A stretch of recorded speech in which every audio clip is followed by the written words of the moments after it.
out to be unethical. I don't believe that people and men are bad in any way at all, or form or fashion, but it's to raise the awareness that this has an impact, or these things have an impact on the way women perceive and receive that information.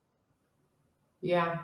It's not that I think that some of the male leaders are bad, but sometimes they are so aware of their own capabilities and therefore they're looking Yeah. for someone who is similar. And they're saying, okay, Yes. I'm so successful, I'm doing decisions so in such a successful way, I would find someone who's similar to me.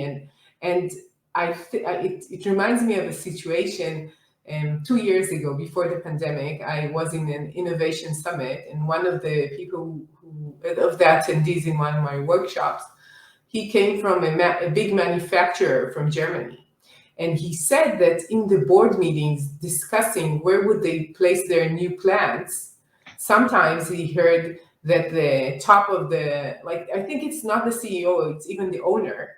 And he's like an old guy and very aware, very successful guy.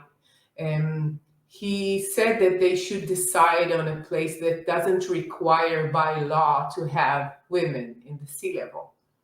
And this was one of his points on where to discuss, where to locate their new manufacturing facility. Yes. And when I thought about it, other than the fact that someone who's more old has more old-fashioned views, I guess, I think it's related to the fact that he's so sure of himself. He knows Mm. how to do it. And therefore we say, okay, we've done, like, I have this company for 50, 60 years. This is how we've done stuff till now. Why should we change because somebody changed the rules, their laws? It doesn't relate to me. I completely understand that, and I completely, empathize with that situation. The thing is, familiarity seems easier. It feels easier because there is less conflict, there is less dialogue that has to take place in order to make a decision.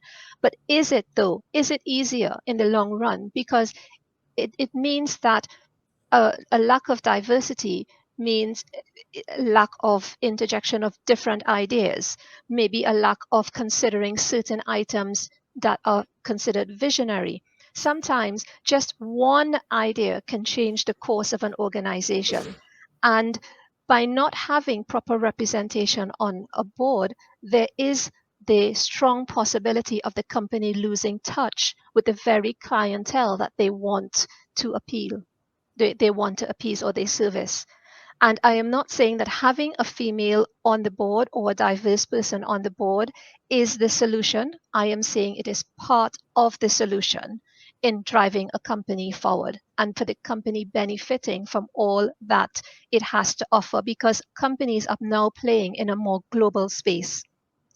They are servicing different ethnicities, they're servicing different genders, they're servicing different lifestyles, depending of course on their products, but generally they're reaching a global audience. And a global audience wants to see global representation. Yeah, Yeah, so I, it makes sense. It's related to diversity in general, not only mhm, regarding women.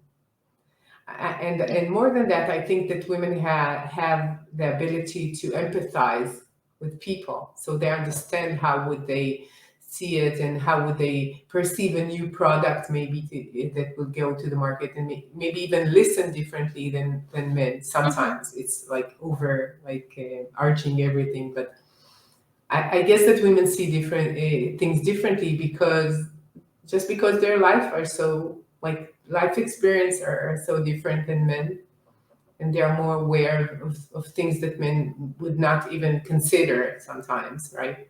Absolutely. So I know that you teach women to overcome these obstacles, and I know that you have 9 life areas that you teach women in Yes, order to succeed. So tell me more about that. of course. So I founded the Institute for Achievement and Excellence because in my 30 plus career in corporate and in predominantly male dominated environments, I kept interacting with women and I kept hearing the same concerns, the same questions, the same doubts, the same fears. Also, even lecturing at universities and colleges, I kept hearing the graduates complain about the same things.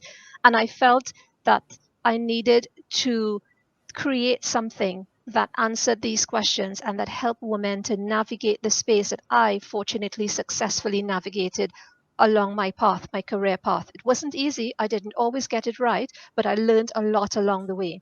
And I realized that all of these concerns and questions fell into one of 9 life buckets, as I call them. So the 9 life buckets really makes up a framework. The framework is called the 3 forces in achieving excellence. And it's all about showing up at your best, not perfection, because perfection can be elusive and it's usually Yeah. not attainable. I am not talking about perfection. I am talking about a woman doing the best that she can with the resources that she has and the time that she has to do it in. And how that is done is I looked and I was able to help these women by looking at the 3 forces.